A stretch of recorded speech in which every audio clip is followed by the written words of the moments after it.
Not Worth the Time with Wade Taylor.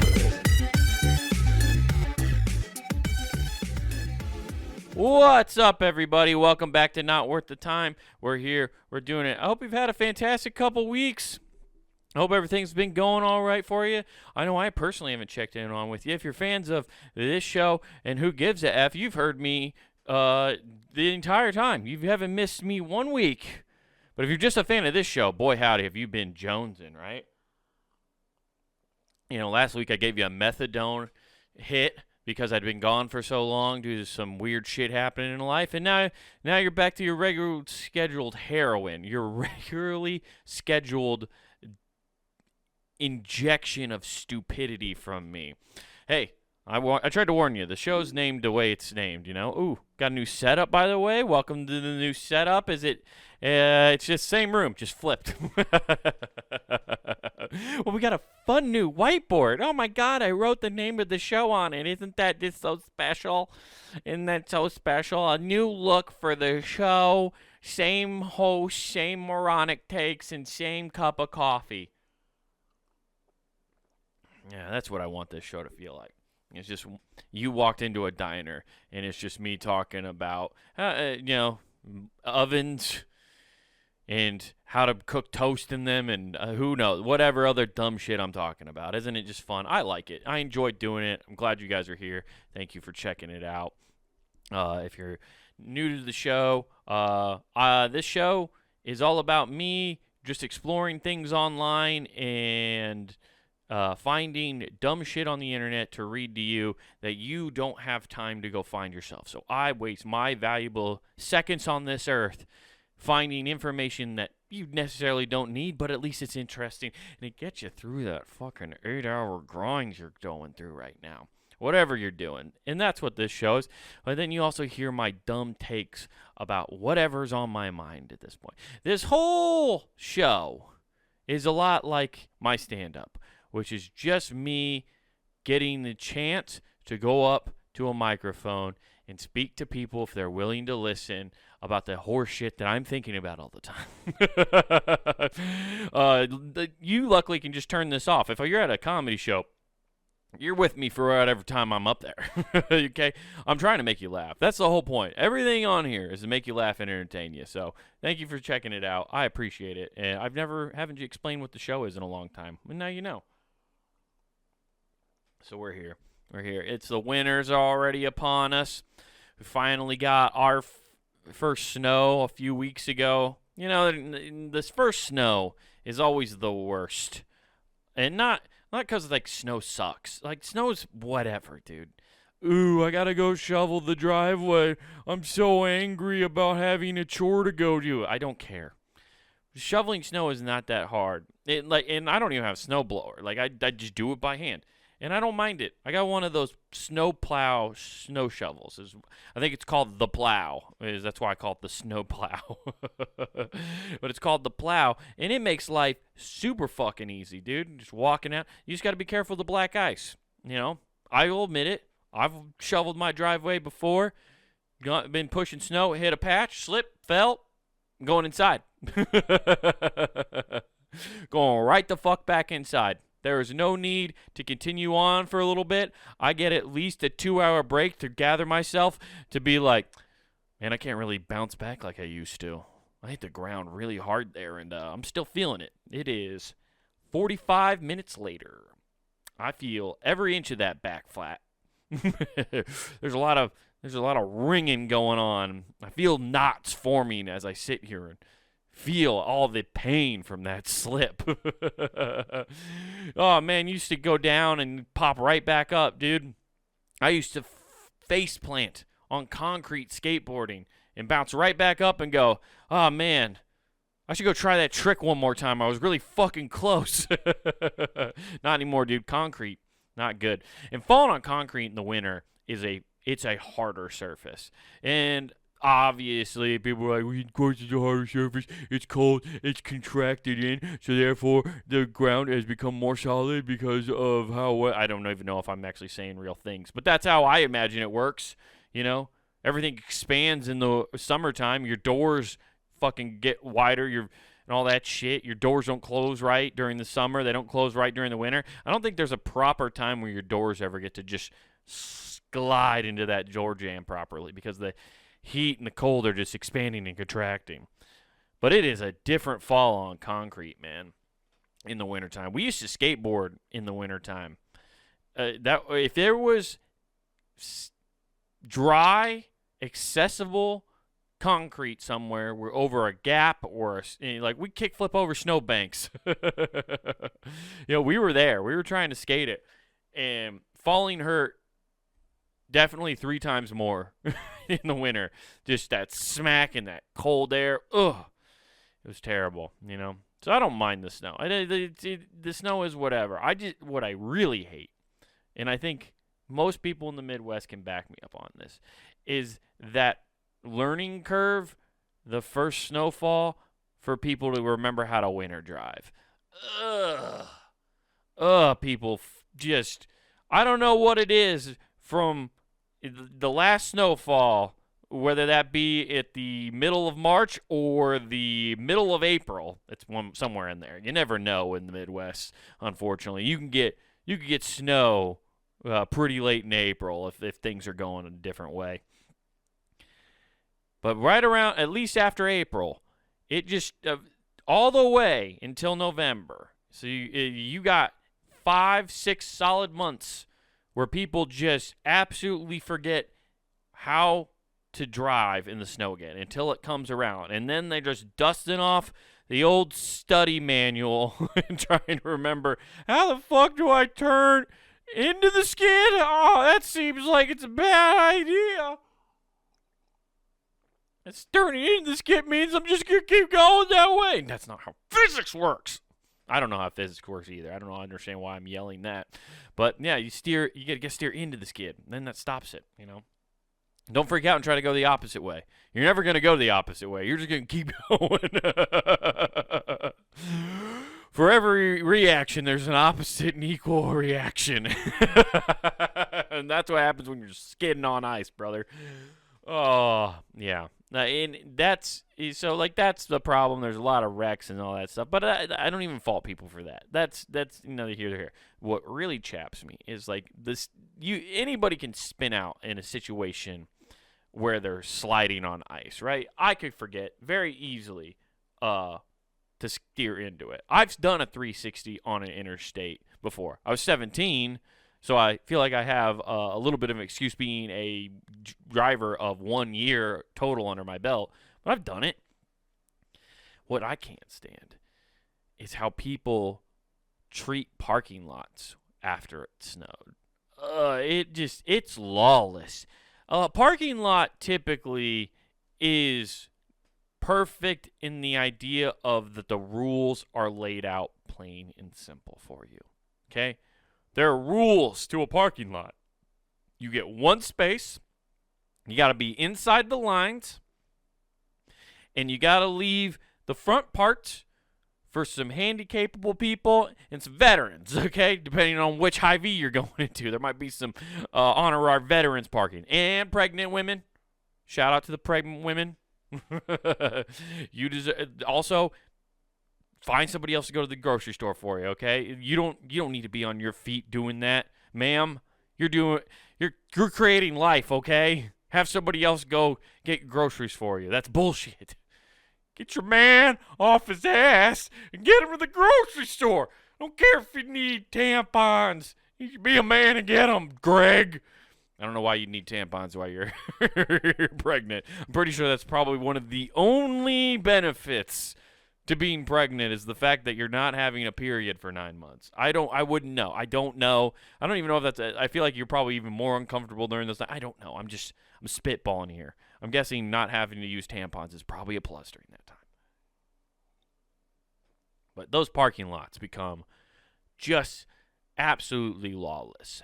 And I'm one. You guys know, if you've listened to this show for a while, I follow rules, okay? Which is dumb because I hate a lot of rules. A lot of rules don't make sense, but I still follow them because I'm like, well, they put that there clearly, so I probably should do that. I don't want to get in trouble. And then other people just ignore it, and they don't have to deal with any consequences of the fact that they're I don't have to fucking do that, and they just do whatever they want. I'm so envious of those people. How do you get to walk around all the time and just be like, oh, that doesn't apply to me? How do you have that? It's fucking crazy, because that's what these people are doing in these parking lots. It snows, and some parking lots don't get plowed right away, right? So you just kind of got to makeshift, do your thing in a parking lot. But what drives me fucking crazy is we've all been in a parking lot. There's nothing new. The parking lot hasn't changed since we rode horses.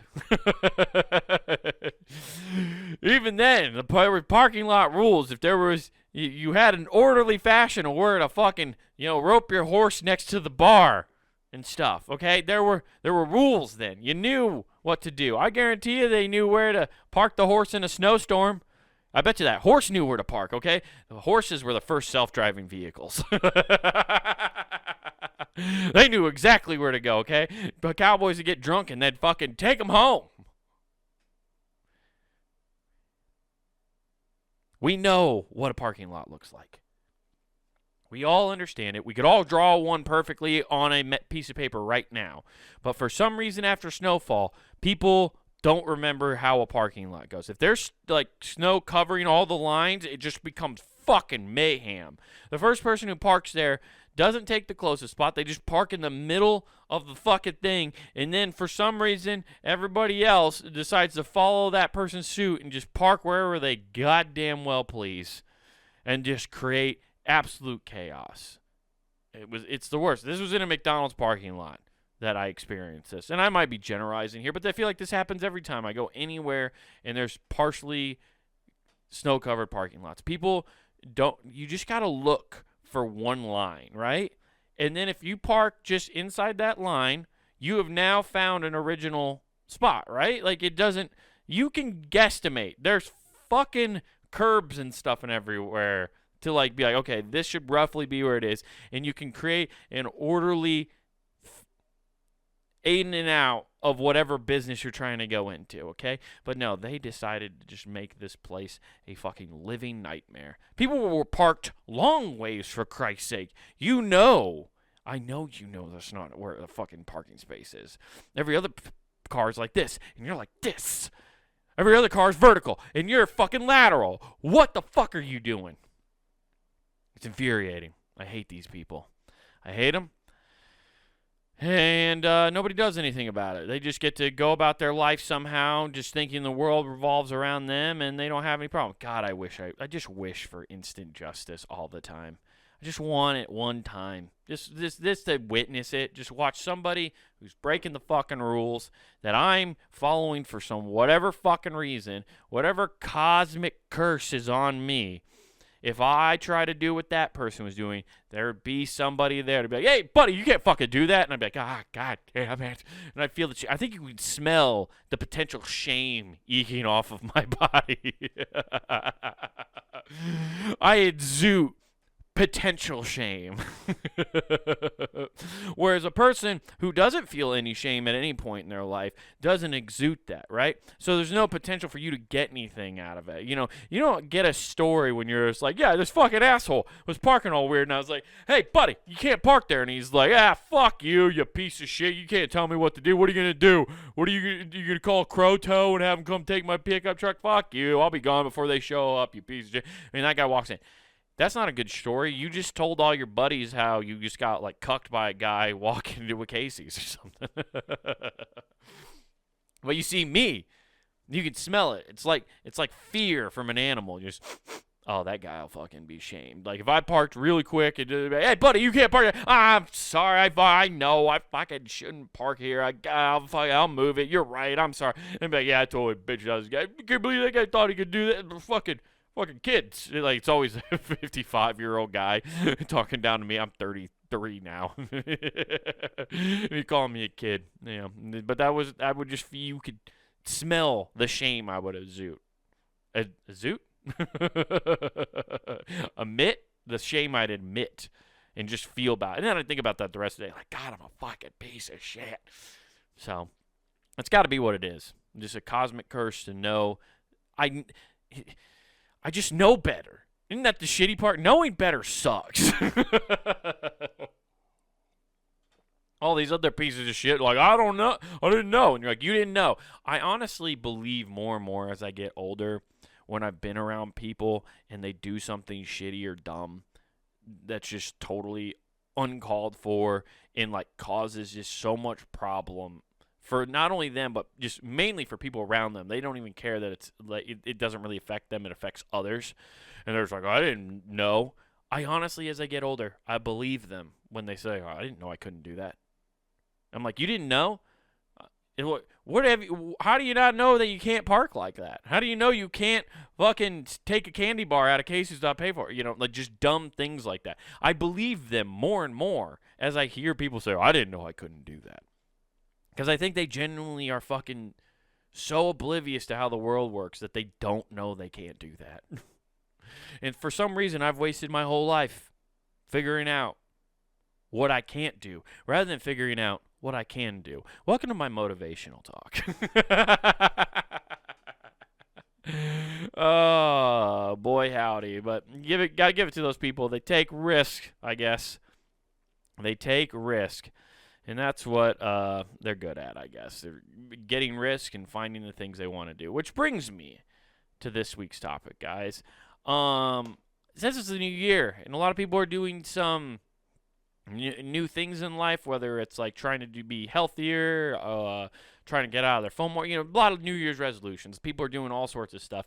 And when this is coming out, it's a couple weeks into the new year, and I hope you're all still fully attentive and fully aimed at your goals. And maybe your goal has nothing to do with like a traditional New Year's resolution, which is fine. That's good. You just need a goal. Everybody needs a goal every year. I had a lot of goals last year. I fucking fell flat on all of them.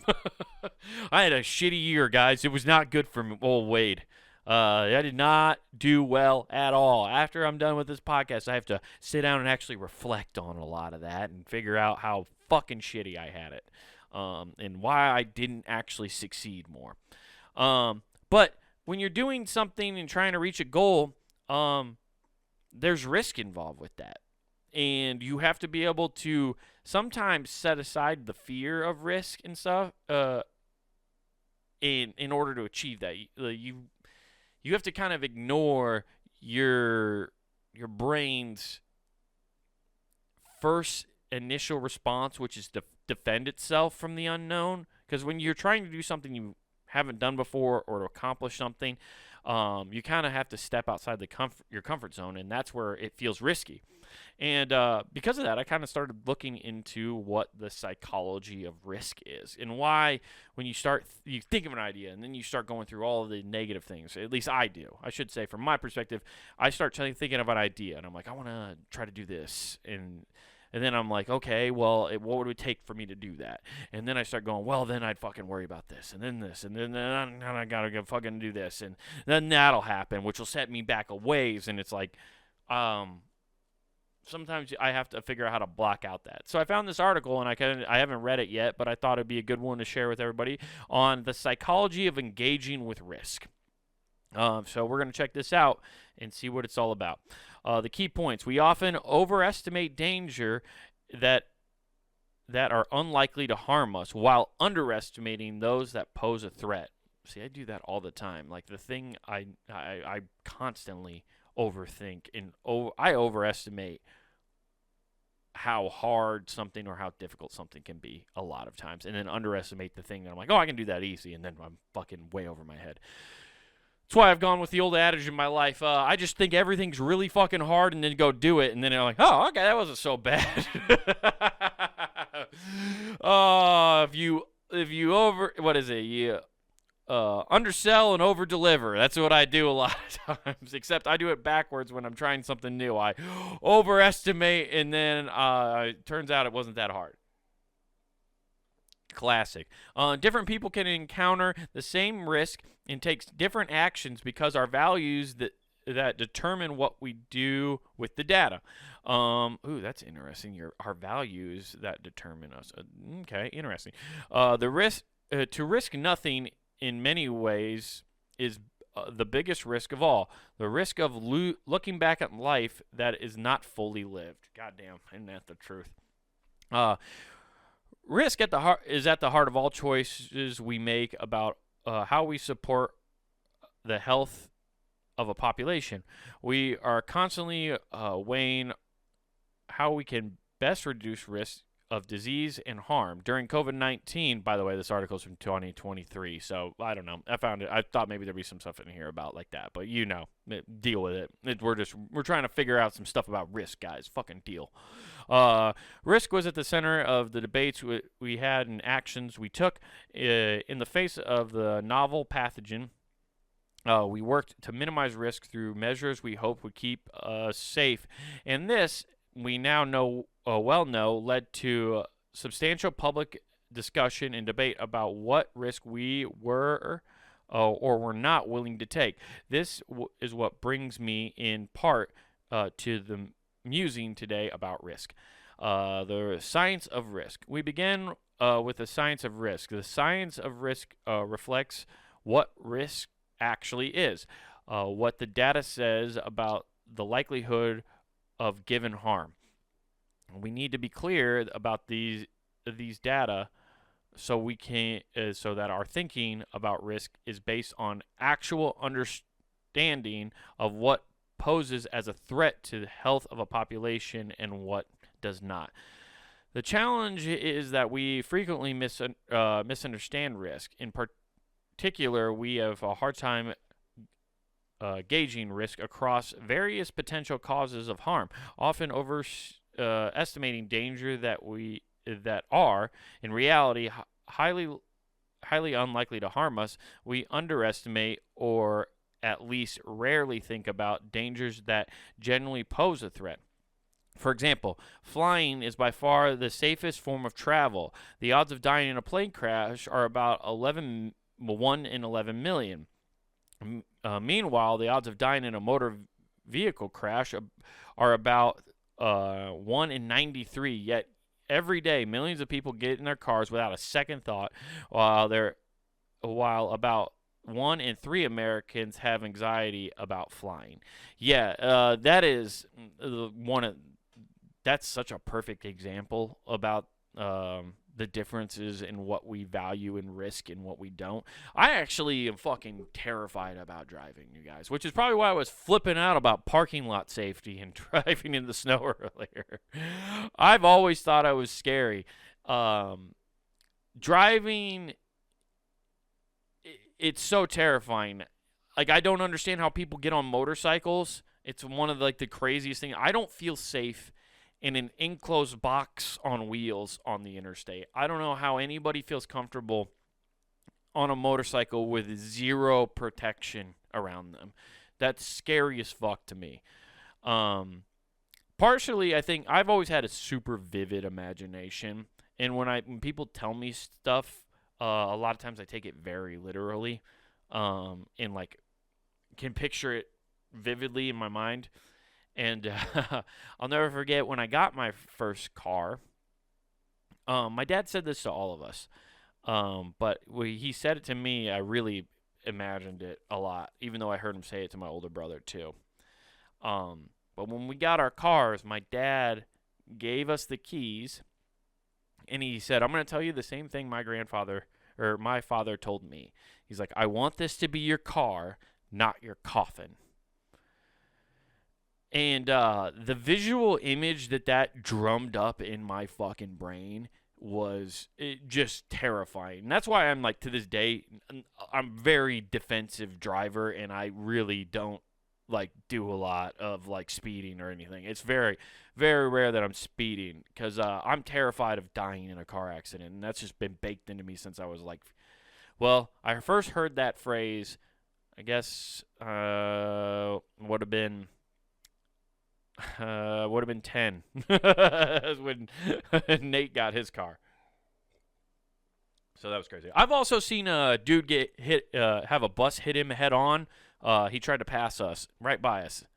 Bus meets car. I saw that happen unfold in front of me when I was like 8 or 9 years old. So yeah, I've had some traumatic experience with car. So I don't get like people like are scared about flying, and I get that. It's because it's a natural state. We're up in a fucking air in a tube in the sky. It's fucking crazy. But that's just a perfect example of like the risk. Like the risk isn't nearly as bad. But we don't even think about the one that's super high. And I think it's because we know it's super high. I think there's some disassociation probably happening there where it's like we know the risk is super high with driving, but we just put that off and we're just like, yeah, fuck it, I got to get to work. And like that's not paying my mortgage. Yeah, that's good. That's a really big deal. That's some risk right there. Or consider the odds of dying from heart disease or cancer. 1 in 6 and 1 in 7 respectively. These odds reflect the risk of far greater risk of death from other hazards, including death by drowning. 1 in 1,006. Jesus Christ! 1 in every 1,006 people drown. That's a alarming amount of people, I feel like. I don't know why. I didn't know that. Okay. Or death by fire or smoke is 1 in 1,200. Okay. Death from electrocution, radiation, extreme temperatures, pressure, 1 in 13,000. Death from catastrophic storms. I couldn't tell that word when it was separated. 1 in 20,000. Deaths from dog attacks. 1 in 53,000. Wow. You know what? Good for you, dogs. You got the pit bull. Everybody's blaming the pit bull. Like it's dragging down the numbers real bad. But you're better than a catastrophic storm. So good on you, dogs. Man's best friend indeed. Death from lightning. According to the National Safety Council, there were too few deaths from this in 2021 to calculate the odds. Hell yeah, dude. We did it, Ben. No one's getting hit by lightning anymore. Thanks to you, nobody's flying kites out there with keys and nobody's getting hit by lightning. Good on. Thank you, Ben Franklin. You ended an epidemic. Yet, most people do indeed fear cancer and heart disease. Many have feared equally, if not more. Any number of these others are far less likely hazards. I have written previously how feelings shape our decision-making process, often crowding out our more rational considerations when weighing risk. How we feel can matter as much as what we know, and sometimes more. Yeah, fucking feelings are fucking stupid. They get in the way of everything, dude. I have to disassociate. I try to become American Psycho when I'm trying to make big decisions in my life and get rid of the feelings. I just want to do stuff that makes me feel good, but you can't do that because otherwise you end up poor and naked on the street. How do you get there, Wade? I don't fucking know, dude. That's just what I imagined would happen if I just pursued anything that actually just made me happy. All the speak is important to ensure our engagement with risk is based on solid understanding of the data. We in the public health must be clear-eyed about the genuinely pose a threat to the health of a population, looking at risk disproportionately. Disproportionately? Is that how you spell it? Man, okay. Disproportionately guided by our science. Understanding the consequences of our choices. Then there's a second element of our engagement with risk. One's understanding of the consequences of our choices we make about risk. Because risk itself is simply data, what we do with this data is shaped by how we weigh what will happen if we do or do not take steps to mitigate the risk. Consequences shaped by two factors. First, by support structures we build to mitigate risk. Imagine two cities in the same size, both which are struck by a 8 scale earthquake in one city, death toll is 5,000. In the other city, it's 20,000. Each city was built the same on the same fault line. Why the difference in the death toll? The reason is the first city had built buildings codes that were shaped with earthquake risk in mind to ensure that the city would be as prepared as possible for a worst case scenario. The second city made no such preparations to suffer and suffered the consequences. Our willingness to make these preparations in the face of risk can prove decisive. Wait, what? Our willingness to face the risk can prove. This willingness, however, is not a matter of data alone. Why, for example, did one city prepare for the other and the other did not? Perhaps the city that did not experience a terrible poverty would have had a divert funds for program for people living in homelessness to build the necessary earthquake resistance infrastructure. Perhaps it was the city that valued beauty and felt earthquake resistant buildings would have been too ugly. They would have been too ugly, dude. You ever seen an earthquake ready building, dude? They don't look good. They're all fucking low to the ground and not towering over us, looking down at the pawns in my game of capitalism. How dare you? How dare you make me make a short, stubby tower because it's more stable? I want a giant building that looks like my penis. The earth can rock my hard building back and forth. Look at it wiggle my wiener in the air, right above the skyline. Egomaniacs at the top of a building. Both cities understood there was a risk, but each city had different values that shaped the priority in the face of the risk. For one city, the risk, terrible earthquake happened sometime in the century, was enough to motivate action, and then they had the means to do so. For the other, lens of value meant that the citizens saw the situation differently. This reflects a second factor. The shape of consequences, values. Different people can encounter the same risk and take different actions because ultimately it is our values that determine what we do with the data. It is not just the odds that matter. It is about how we feel and what we value. What health is for.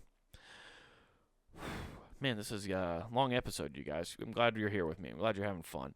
This brings us to the heart of our engagement with risk, one that animates all we do in the public health.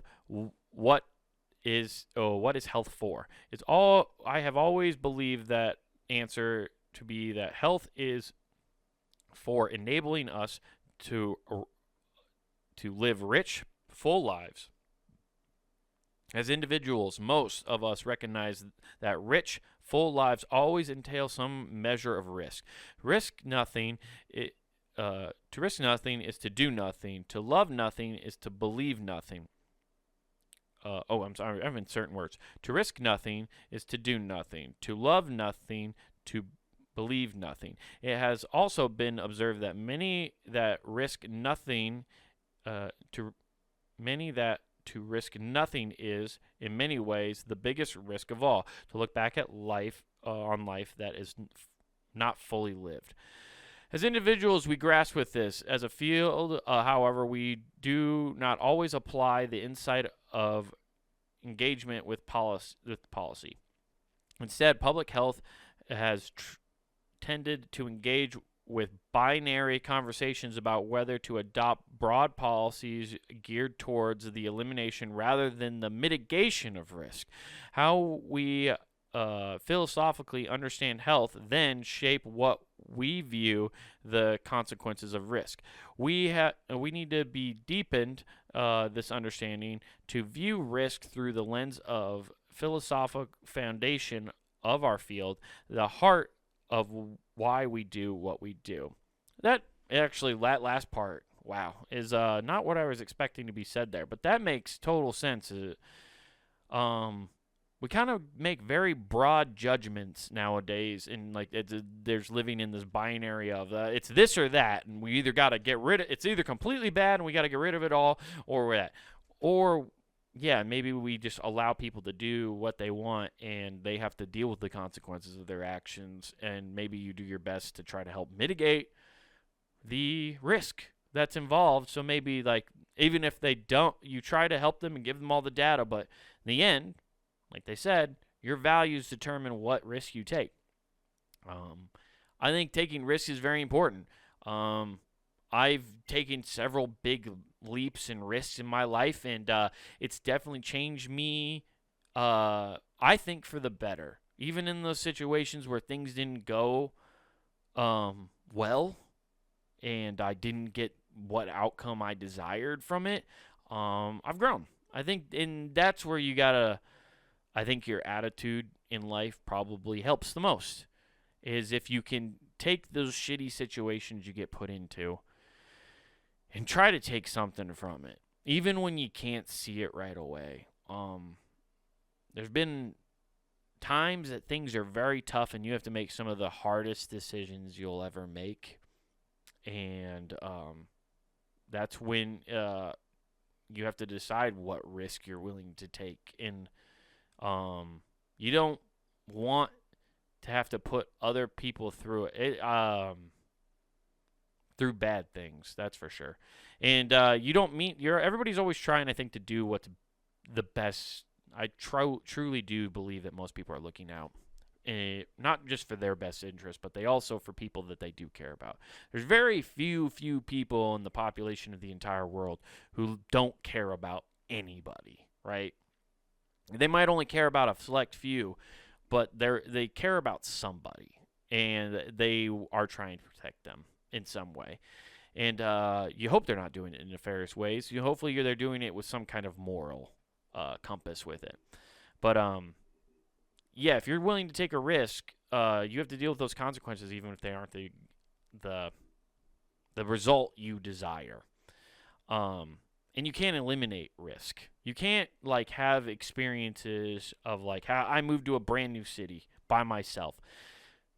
It wasn't guaranteed it was going to work out. It wasn't guaranteed that I'd get to stay there and everything would be hunky-dory and life would be good. No, I took a giant risk and it didn't work out. But I'm better for it. I'm now in a better situation because of that, and I've learned from that and grew as a person.